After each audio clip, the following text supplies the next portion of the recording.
Hello friends, engineering mechanics के next lecture में आप लोगों का स्वागत है। जैसा कि हम लोगों ने पिछले लेक्चर में बात किया था, कोफिशिएंट ऑफ फ्रिक्शन के कुछ टर्म्स को बात किया था, वहां पे फॉर्मूले को निकाले थे और हमने वहां पे एक ग्राफ फ्रिक्शन के ग्राफ के बारे में बात किया था, जो कि हमारा स्टैटिक फ्रिक्शन, डायनेमिक फ्रिक्शन और लिमिटिंग फ्रिक्शन के बीच जो रिलेशन बताता है वो ग्राफ हमारे ग्राफ की हेल्प से हमने वहां पे समझा था। तो आज हम अपने सिलेबस को आगे की तरफ बढ़ाते हैं। तो चलिए बिना देरी किए आज के लेक्चर को स्टार्ट करते हैं।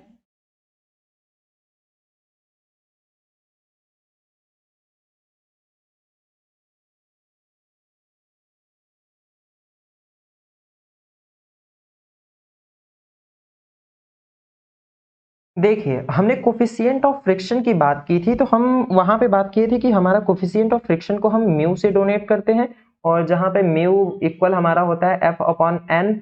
एन जहां एफ जो है हमारा, यहाँ पर एफ जो है हमारा फ्रिक्शन फोर्स है, फ्रिक्शन फोर्स, और एन जो है यहाँ पे हमारा नॉर्मल रिएक्शन है, नॉर्मल रिएक्शन।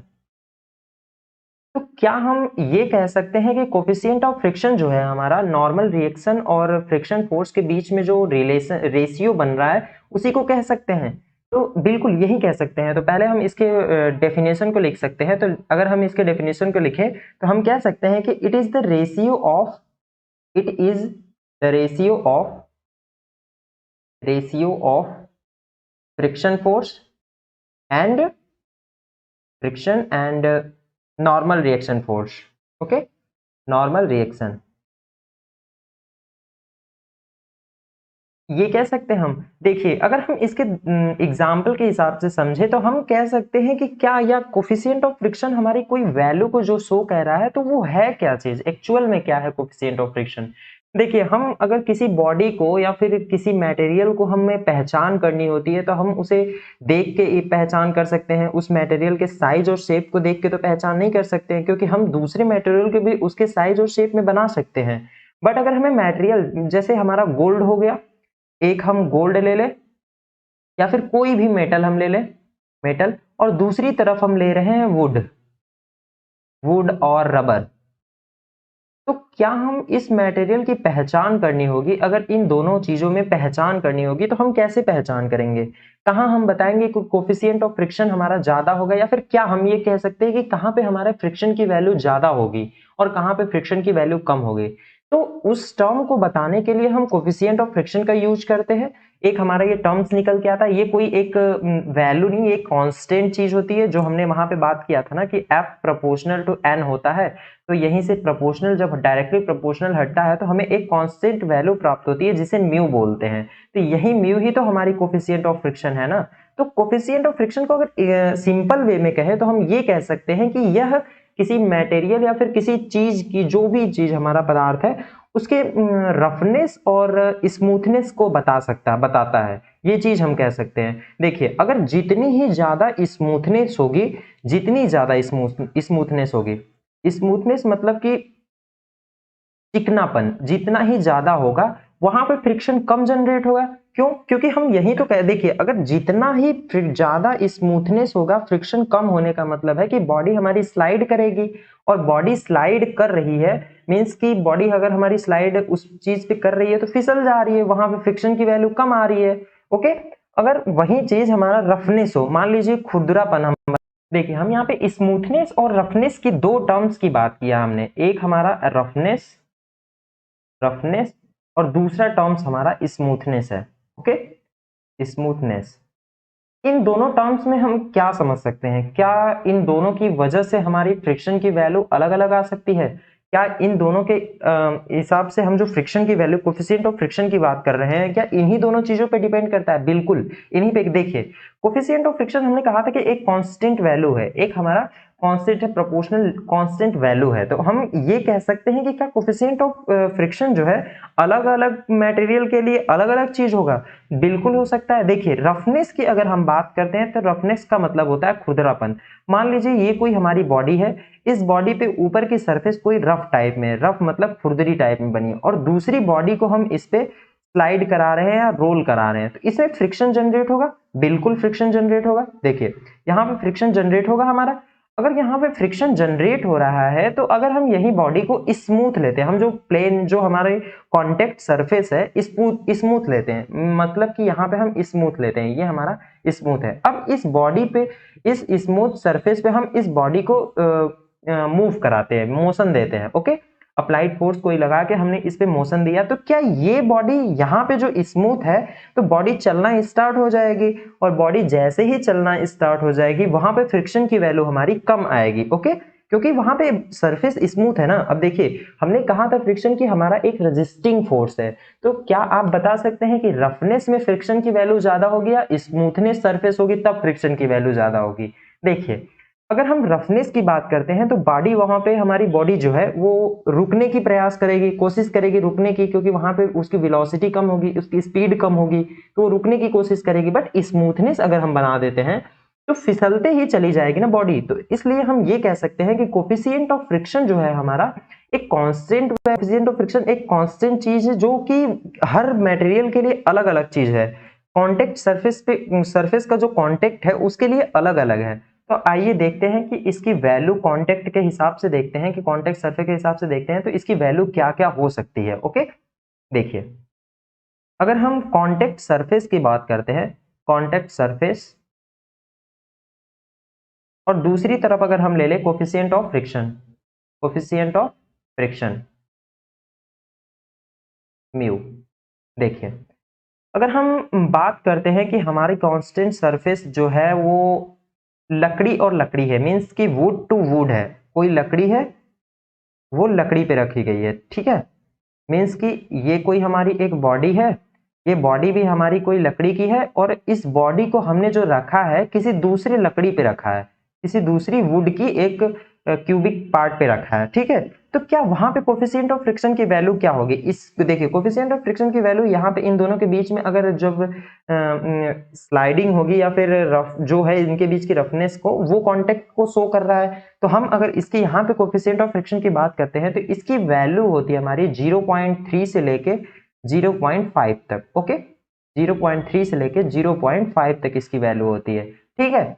और यहीं पर अगर हम दूसरी चीज की बात करें, मान लीजिए कि कोई हमारा मेटल है, मेटल है, वो किसी दूसरे मेटल पे है, metal to metal contact. Okay, metal to metal की कांटेक्ट की बात करते हैं तो वहां पे हमारा कोफिशिएंट ऑफ फ्रिक्शन की वैल्यू आ जाती है 0.15 से लेके 0.25 तक, ठीक है।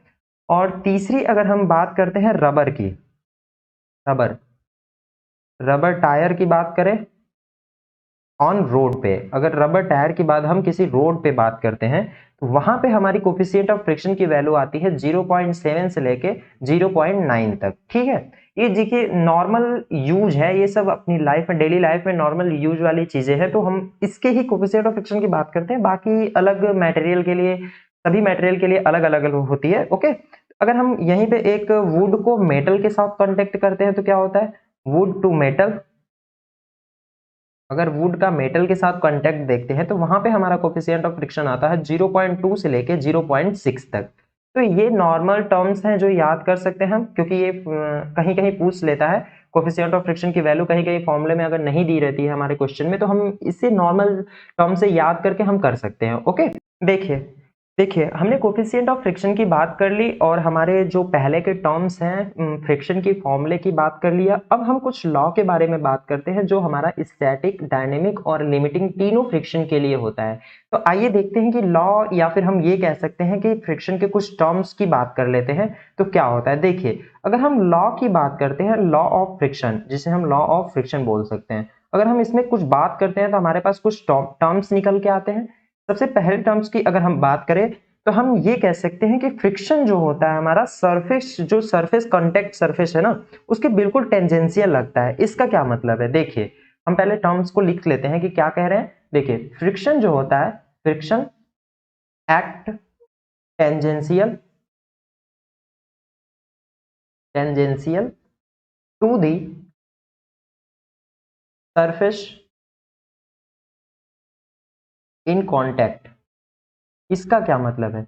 देखिए, हम ये कह रहे हैं कि फ्रिक्शन जो हमारा लग रहा है ना, जो फ्रिक्शन हमारा जनरेट हो रहा है वो टेंजेंशियल लग रहा है कांटेक्ट सरफेस के, ये कांटेक्ट सरफेस के टेंजेंशियल लग रहा है। इसका क्या मतलब है? देखिए, मान लीजिए कि ये कोई हमारा प्लेन है, इस प्लेन पे हमने जो बॉडी रखी थी, वो प्लेन पे जो बॉडी रख के उस पे अप्लाइड फोर्स हमने लगा रहे थे। ये कोई बॉडी हमने रखा, इस बॉडी पे हमने एक अप्लाइड फोर्स P लगा रहे थे। तो देखिए इसकी कॉन्टेक्ट सरफेस क्या है, इसकी कॉन्टेक्ट सरफेस तो यही है ना, ये कॉन्टेक्ट सरफेस है, क्योंकि ये जो बॉडी है इस सरफेस से कांटेक्ट इतना ही हो रही है। तो ये कांटेक्ट सरफेस के टेंजेंशियल, टेंजेंट क्या होता है, देखिए मान लीजिए ये कोई है, टेंजेंशियल का मतलब कि ये इसको टच करते हुए जाएगा। ओके, टेंजेंट यही होता है ना हमारा, कि किसी बॉडी पे अगर हमें कोई टेंजेंट या फिर किसी सर्कल या फिर किसी रेक्टेंगल पे अगर हमें टेंजेंट खींचना है, तो टेंजेंट का मतलब होता है कि वो सर्कल को पूरा टच करते हुए जाए। अगर किसी लाइन को हमें टेंजेंट बनानी है तो उस सर्कल पे, इस सर्कल पे टच होना चाहिए, तो यही टेंजेंट होता है।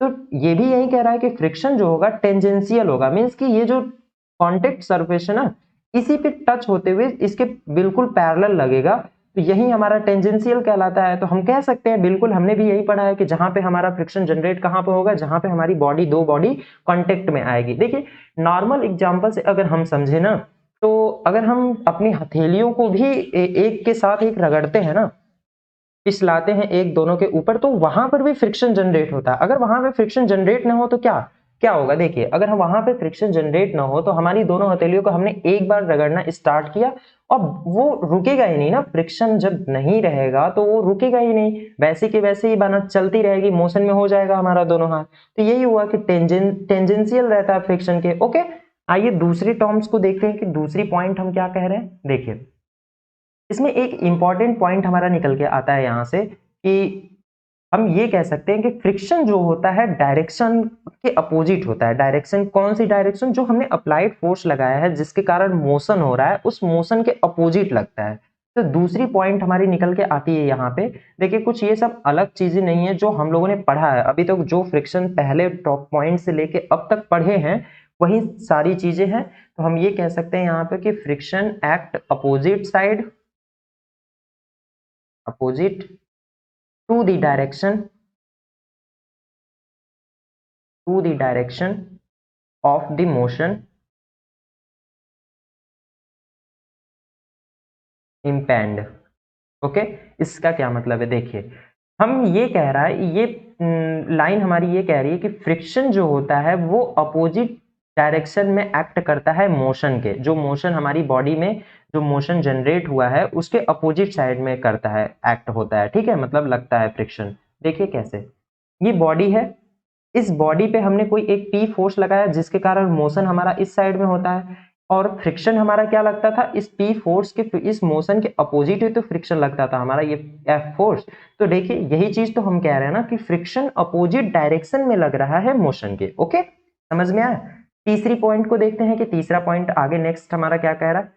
एक पॉइंट यहां से निकल के आती है कि फ्रिक्शन फोर्स जो होता है वो मैक्सिमम कब होता है। देखिए फ्रिक्शन फोर्स का मैक्सिमम वैल्यू तब होती है जब instant impending motion limiting friction पे मैक्सिमम वैल्यू पाई जाती है फ्रिक्शन फोर्स की।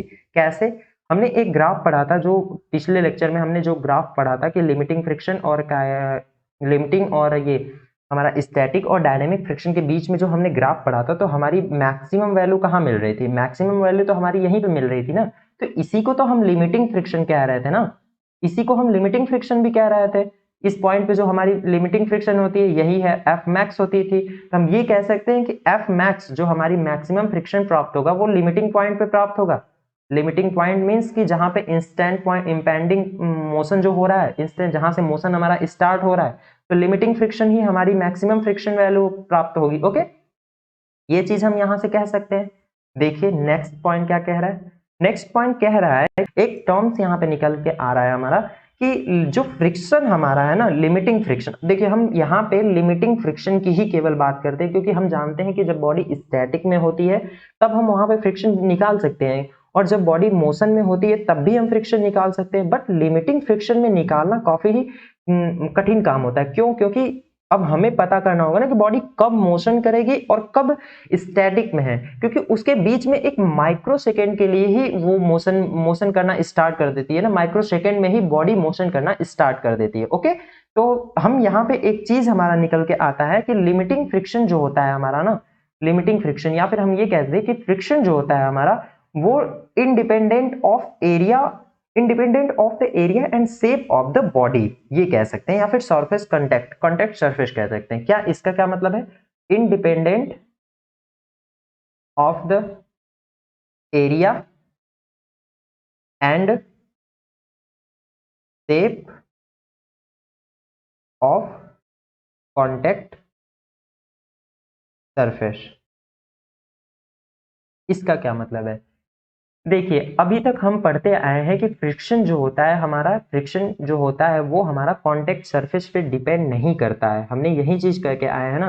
हालांकि कुछ यहाँ पे एजम्पशन है। हमने एक जगह बात किया था पहले कि अगर बॉडी हमारी मोशन में है और मान लीजिए जैसे हमने साइकिल का एग्जांपल दिया था या फिर किसी रोलिंग और स्लाइडिंग फ्रिक्शन का एग्जांपल दिया था, तो वहां पे हमने देखा था कि कॉन्टेक्ट सरफेस अगर हमारा ज्यादा रहता है तो फ्रिक्शन की वैल्यू ज्यादा आती है, और कॉन्टेक्ट सरफेस की वैल्यू कम होती है तो फ्रिक्शन की वैल्यू कम आती है। लेकिन ये हमारा रोलिंग और स्लाइडिंग फ्रिक्शन के लिए था। अगर हम पूरे फ्रिक्शन की बात करें तो वहां पे हम देखते हैं कि फ्रिक्शन जो है हमारा कॉन्टेक्ट सरफेस पे डिपेंड ही नहीं है। इसका क्या मतलब है?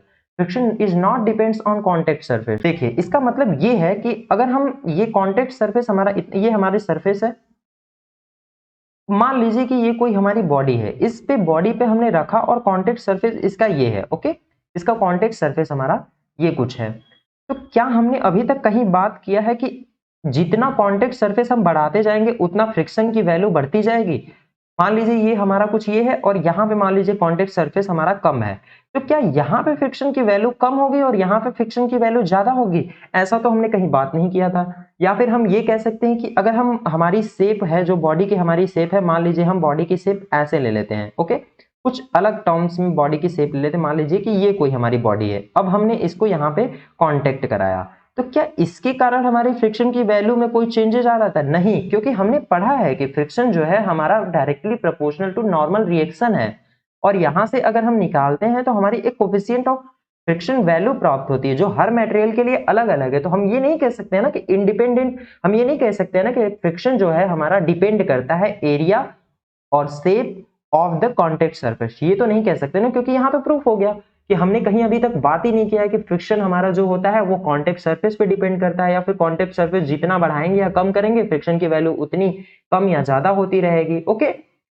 तो ये समझ में आई टर्म्स। अब नेक्स्ट टर्म्स, एक और पॉइंट हमारी सबसे इंपॉर्टेंट निकल के आती है, वो है हमारा कि अब जब अगर फ्रिक्शन हमारा कॉन्टेक्ट सरफेस पे डिपेंड नहीं करता है, इंडिपेंडेंट है, तो वो डिपेंड किस पे करता है? उसकी वैल्यू क्या होगी? कैसे फ्रिक्शन को हम बता रहे हैं कि फ्रिक्शन हमारा इतना है, या फिर यहाँ पे फ्रिक्शन ज्यादा है, यहाँ पे फ्रिक्शन कम है? तो देखिए, अगर डिपेंड की बात करते हैं तो हम ये कह सकते हैं कि लिमिटिंग फ्रिक्शन जो होता है हमारा, लिमिटिंग फ्रिक्शन जो होता है हमारा, limiting friction depends depends upon the nature of the surface. ये कह सकते हैं the nature of the surface. इसकी बात हम अभी करेंगे कि ये क्या चीज है, इन कॉन्टैक्ट। इसका मतलब क्या है? देखिए, इसका मतलब ये है कि हम कह रहे हैं कि लिमिटिंग फ्रिक्शन जब हमारा साइज और शेप या फिर उस मटेरियल पे, कॉन्टेक्ट सरफेस पे डिपेंड नहीं करता है, तो डिपेंड किस चीज पे कर रहा है? देखिए, डिपेंड की अगर हम बात करते हैं तो हमने एक टर्म्स कोफिशिएंट ऑफ फ्रिक्शन पढ़ा है अभी, जिसमें हमने बात की थी कि रफनेस और स्मूथनेस की बात की थी। तो हम ये कह सकते हैं कि लिमिटिंग फ्रिक्शन जो होता है हमारा सरफेस कॉन्टेक्ट के नेचर पे डिपेंड करता है। इसका मतलब ये है कि बॉडी जो है हमारी किस किस चीज के बीच में कांटेक्ट, उसका कांटेक्ट किस किस मटेरियल के बीच में, क्या वो वुड वुड है या फिर वुड मेटल है या फिर रबर है, तो इन सभी चीजों पे हम बात करके यहाँ पे हमारा एक कंक्लूजन निकल के आता है कि सबसे इंपॉर्टेंट पॉइंट निकल के आती है कि फ्रिक्शन जो होता है हमारा, वो हमारा nature of the surface in contact पे डिपेंड करता है। मतलब कि हमारी कांटेक्ट सरफेस किस टाइप की है, कौन सी मटेरियल की है, क्या क्या चीज से बनी है हमारी, कहाँ पे कांटेक्ट जो हो रहा है वो किस चीज की है। तो हम यहाँ पे अगर सिंपल वे में समझें तो हम ये कह सकते हैं कि लिमिटिंग फ्रिक्शन जो है वो हमारा रफनेस एंड स्मूथनेस, इन्हीं दो चीजों पर हमारा डिपेंड कर रहा है। स्मूथनेस इन दो चीजों पर हमारा डिपेंड कर रहा है, कोफिशिएंट ऑफ इन दोनों चीजों पर ही डिपेंड कर रहा है, लिमिटिंग फ्रिक्शन या फिर फ्रिक्शन। तो यहाँ पे समझने वाली बातें थी कि पहले टर्म, पहले लेक्चर से लेके अब तक फ्रिक्शन, क्योंकि फ्रिक्शन की बात जब हमने पूरी की तो हमारा सबसे मेन टर्म्स निकल के आ रहा है कि फ्रिक्शन जो है हमारा डिपेंड करता है nature of the surface in contact, मतलब रफनेस और स्मूथनेस। जितनी रफनेस ज्यादा होगी फ्रिक्शन की वैल्यू उतनी ही ज्यादा होगी, जितनी रफनेस की वैल्यू ज्यादा होगी फ्रिक्शन की वैल्यू, फ्रिक्शन की वैल्यू भी उतनी ज्यादा होगी, और जितनी स्मूथनेस ज्यादा होगी, स्मूथनेस जितनी ज्यादा होगी फ्रिक्शन भी उतना ही कम होगा। ओके, ये चीज हम कह सकते हैं इस पॉइंट से। ठीक है, तो आज के लेक्चर के लिए बस इतना ही। अगर वीडियो अच्छी लगी हो तो प्लीज चैनल को सब्सक्राइब करें और हमारे साथ बने रहें। Thank you.